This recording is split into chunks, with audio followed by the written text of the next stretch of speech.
हमनी के संस्कृति, हमनी के संस्कार सदा रहे हमनी के साथ। भारत के महान ग्रंथ और काव्य सब के संपूर्ण संकलन सब्सक्राइब करें तिलक।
लइका के रुलाई सुनत हुआ।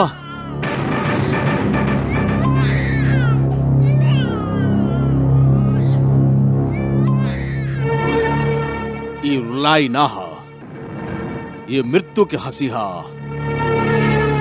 ये कोनो साधारण लइका ना हा, मृत्यु ही लइका के रूप में जन्म ले लेबा। यदि लइका जीवित रहल तो समझा सर्वनाश हो जाई। यदि तू महाराज शंबरासुर और उनका राज्य के भला चाहत हो तो जल्दी ही ये बालक के नष्ट कर दा। ना गुरुदेव, ना गुरुदेव, ना गुरुदेव, नष्ट कर दे के। ना गुरुदेव, ये बच्चा हम नष्ट ना करे देव, ये लड़का हमार है। नष्ट कर दे के। ना।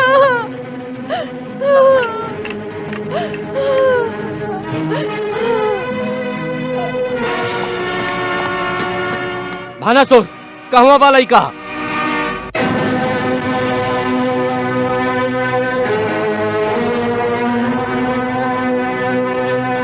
देखा था वह कुंभकेतु प्रद्युम्न कैसे रो रहल बा। जौन बालक शंबरासुर के हंसी मात्र से रोए लागेला, उ भला शंबरासुर के विनाश कैसे कर सकेला? हा? बाकी गुरुदेव तो कहली कि हमार गुरुदेव बुढ़ा गइल बाड़न। बुढ़ापा के कारण कबो कबो भ्रमित हो जालन। बाकी तू अपन तलवार म्यान में रखा। हम प्रद्युम्न के अभय दिले हैं। हम महाराज शंबरासुर के बताइब कि ऊ जैसन समझत हमें वैसन नहीं खे। प्रद्युम्न हमार बेटा ना हा। भानामती प्रद्युम्न के जन्म नहीं खी देले। लइका मछली के पेट से मिलल बा। नाना स्वामी ऐसा मत करी। महाराज शंबरासुर के सच्चाई बतावे से ता तू हमके नहीं रोक सकत ना। स्वामी, स्वामी, रुक जाइए स्वामी।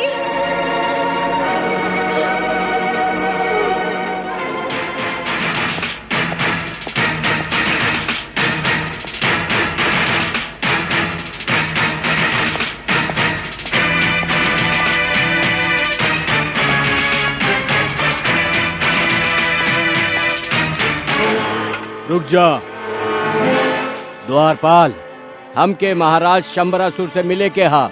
ये समय महाराज केहू से ना मिल सकली। हमार वहां से मिलल बहुत जरूरी हा। यदि हम उनका से ना मिलब तो अनर्थ हो जाई।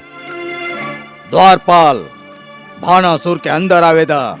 जय आज्ञा महाराज, आप जा सकते हैं।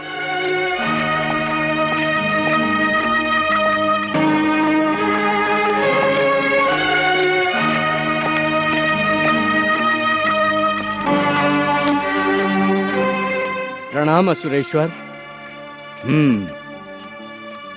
प्रणाम महारानी। भानासुर, महाराज से मिले खातिर इतना उत्सुक काहे बाड़ा तू? और तू कवन अनर्थ के बात करत रहा भानासुर? स्वामी, हम आपके सुरक्षा के बारे में एगो महत्वपूर्ण रहस्य जे हम आपसे छिपा के रखले रही आपके बतावे आइल हई। हमार सुरक्षा के संबंध में रहस्य? हाँ महाराज। तो जल्दी से बतावा, का बात है भानासुर? तू हमार कवन दुश्मन के बारे में बतावल चाहता रहा भानासुर? जल्दी बतावा।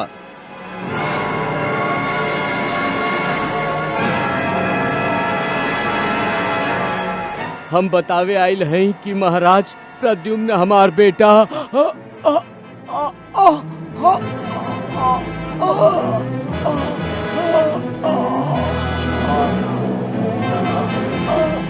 भानासुर,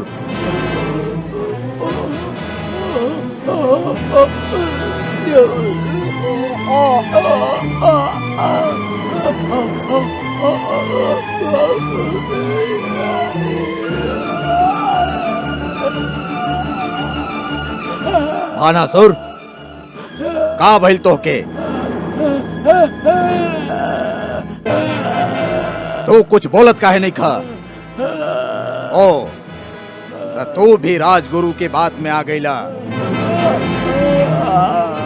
भूल जा भानासुर कि प्रद्युम्न हमरा खातिर अशुभ है और हमार चिंता भी छोड़ दा।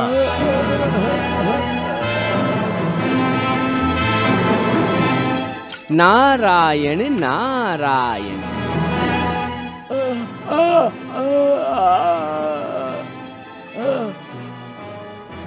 आखिर तू कहल का चाहा तारा प्रद्युम्न के बारे में? बेचारा आतंकित हो गई है,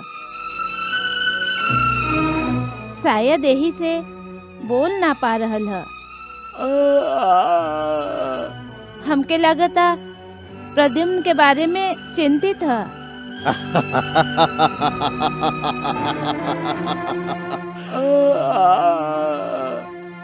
हम प्रद्युम्न के अभय दिला ही भानासुर, यही से कि ओह लइका के हम अपन काल ना समझिले।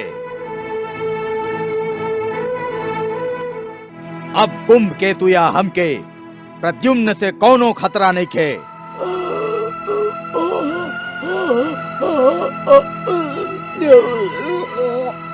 ऐसे जा भानासुर, जा, निश्चिंत होके जा। ना ही हमके प्रद्युम्न से डर है और ना ही प्रद्युम्न खातिर तोहके हमरा से डर होके के चाहिए। जा, जा भानासुर, जा। जा भानासुर, और भानामती के धीरज द। ओहो बेचारी आतंकित होके हमरा पास आइल रही। जा।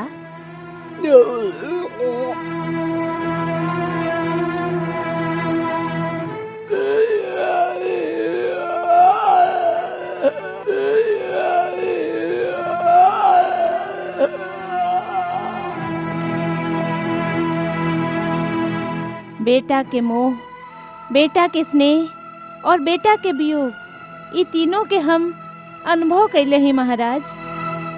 हमके भानामती और भानासुर के व्याकुलता में आपन ही प्रतिबिंब दिखाई दे रहल है। प्रद्युम्न के अभय दे के आप अच्छा ही कैली महाराज, बहुत अच्छा कैली।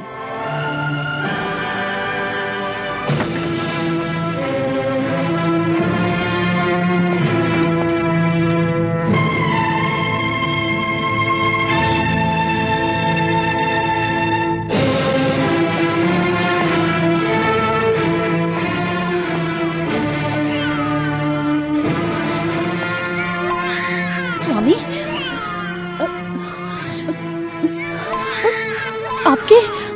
आपके ऐसन हालत।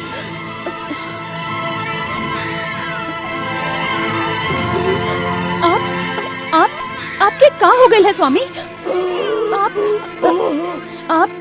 आपके आवाज के का हो गए स्वामी?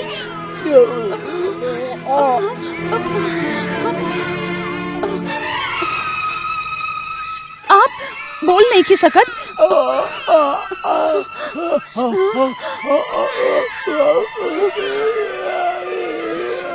नाना, नाना स्वामी, स्वामी, हमार प्रद्युम्न मत छीनी स्वामी। आप एकर पिता नहीं खे तका भइल, हम एकर माई त हई स्वामी। ऐसन मत करी, हमार प्रद्युम्न मत छीनी स्वामी। हमार लइका हमरा से मत छीनी ना स्वामी। हमार लइका हमरा से मत छीनी स्वामी। स्वामी, स्वामी, हमार लइका हमरा के दे दी स्वामी। हमार प्रद्युम्न हमके वापस दे दी स्वामी। स्वामी, हमार प्रद्युम्न हमके वापस दे दी। आओ, आओ।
हमार बेटा प्रद्युम्न, हमार बेटा, हमार प्रद्युम्न, हमार बेटा।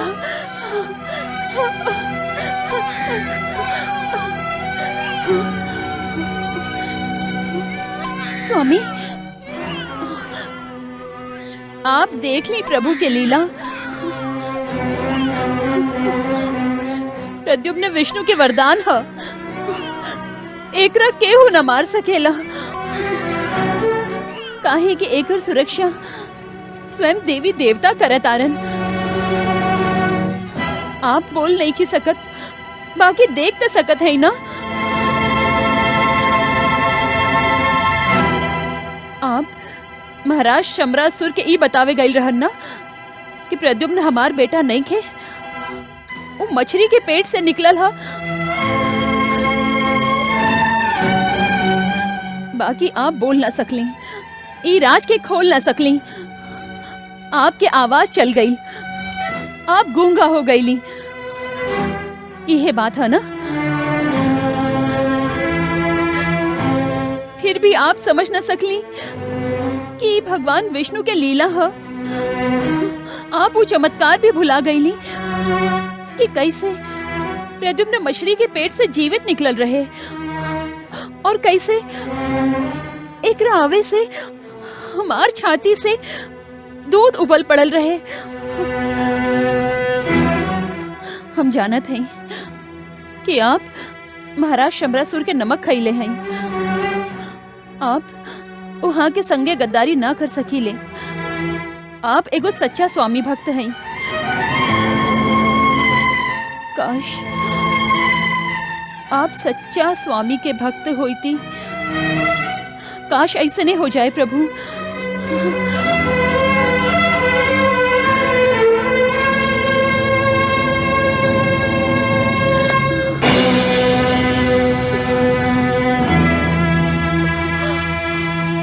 काश काश ऐसा नहीं हो जाए प्रभु।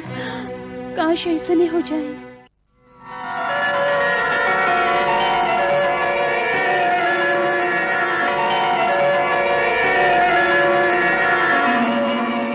प्रणाम प्रभु।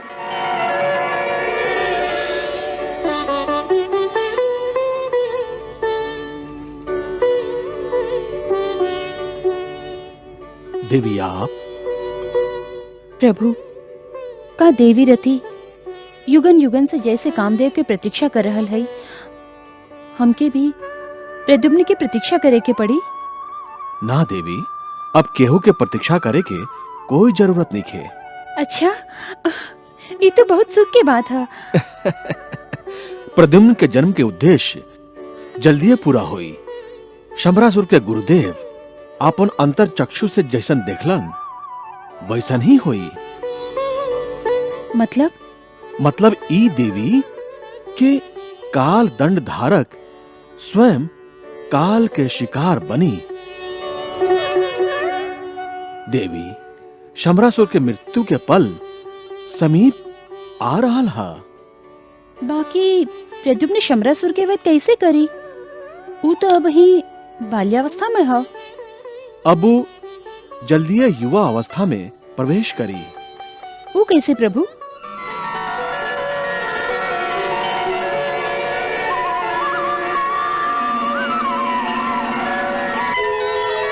नारायण नारायण नारायण नारायण।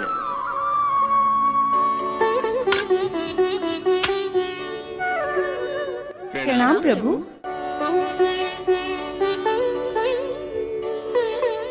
सदा सुखी रहा।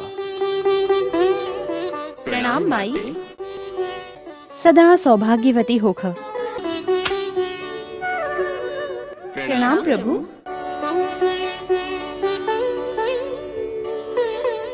सदा सुखी रहा। प्रणाम माई। सदा सौभाग्यवती होख। हे होथो देवीरती, तुहार प्रतीक्षा के समय अब समाप्त होके वाला है। सच माई? हाँ, शंबरासुर के गुरुदेव प्रद्युम्न में शंबरासुर के मृत्यु के देख ले बाड़न। यही से वो प्रद्युम्न के हत्या के प्रयास करे वाला बाड़न। यह प्रयास के विफल करे खातिर प्रद्युम्न के जल्दीए बालक से युवक बनावे के होई। बाकी ये कैसे संभव है प्रभु? प्रद्युम्न के युवावस्था में प्रवेश करे तक हमके तो प्रतीक्षा करे के ही पड़ी ना। देवी रति, प्रद्युम्न अब जल्दी युवा अवस्था में प्रवेश करी है। यह समय के मांग भी है। प्रभु, प्रद्युम्न जल्दी जवान कैसे हुई हैं? उनका जवान करे खातिर समय की गति के तेज करे के सिद्धि केकरा के प्राप्त था भगवान? ओकर माई भानामती समय के गति के तेज करी है ऋषिवर। बाकी भानामती प्रद्युम्न के युवा कैसे करी हैं प्रभु? भानामती रसायन विद्या पिछला जन्म से ही जाने ली। बाकी ए जन्म में वो एह रसायन विद्या के भूला चुकल है। ऐसे देव ऋषि आपके खाली भानामती के याद दियावे के हा कि पिछला जन्म में भानामती देवलोक के अप्सरा पद्मिनी रहली। पद्मिनी? पद्मिनी? नारायण नारायण। सुंदरता के मूर्ति पद्मिनी भगवान विष्णु के आराधना कैले रही। बाकी भगवान हमके ये बताई कि रसायन विद्या की सिद्धि पद्मिनी के कैसे प्राप्त भई? पद्मिनी एगो अनोखा तपस्या कैले रही। नृत्य करत करत वो भगवान विष्णु के आराधना करत रही।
उठा पद्मिनी।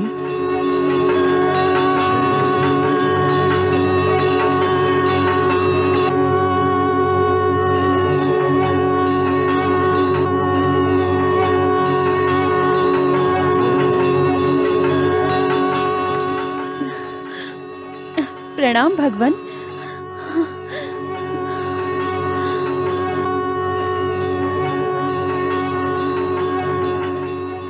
पद्मिनी हम तुहार तपस्या से प्रसन्न हैं। कहा काहे खातिर तू हमार आराधना करत रहलो? हे प्रभु, हम ज्ञान के प्यास के मारल हैं। हमके आपसे एगो ज्ञान प्राप्त करे के हा। कौना तरह के ज्ञान पद्मिनी? प्रभु, हम मायावी विद्या और रसायन विद्या प्राप्त कईल चाहत हैं। तो के एह विद्या के का आवश्यकता है? सम्मान प्राप्त करे के हा हमके। हे लक्ष्मीपति, यदि हम एह शिक्षा के ग्रहण कैली तो सभे अप्सरा में हम श्रेष्ठ मानल जाइब। पद्मिनी, मायावी विद्या और रसायन विद्या एगो अस्त्र के लेखा होखेला। यदि केहू इनकर अधीन हो गईल या केहू एकर दुरुपयोग कैलस तो ओकर सर्वनाश अटल है। हे प्रभु, ना ही हम एह विद्या के अधीन रहब और ना ही हम एह विद्या के दुरुपयोग करब। आप कृपा करके हमके एक दिव्य ज्ञान प्रदान करी। ठीक है, तू अपन आंख बंद करके पूरा तरह से ध्यान लगा के हमार स्मरण करा।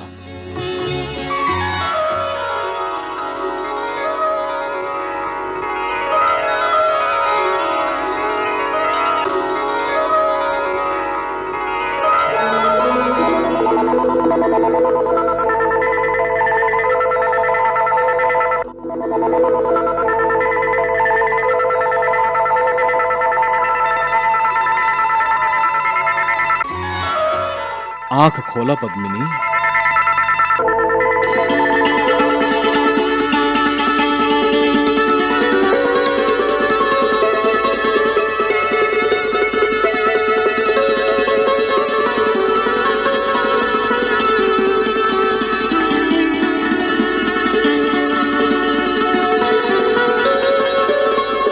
हम तो के मायावी विद्या और रसायन विद्या के शिक्षा दिले हैं। बाकी ई विद्या के उपयोग खाली त्रिलोक के कल्याण खातिर ही करिहा। हाँ। कृष्णा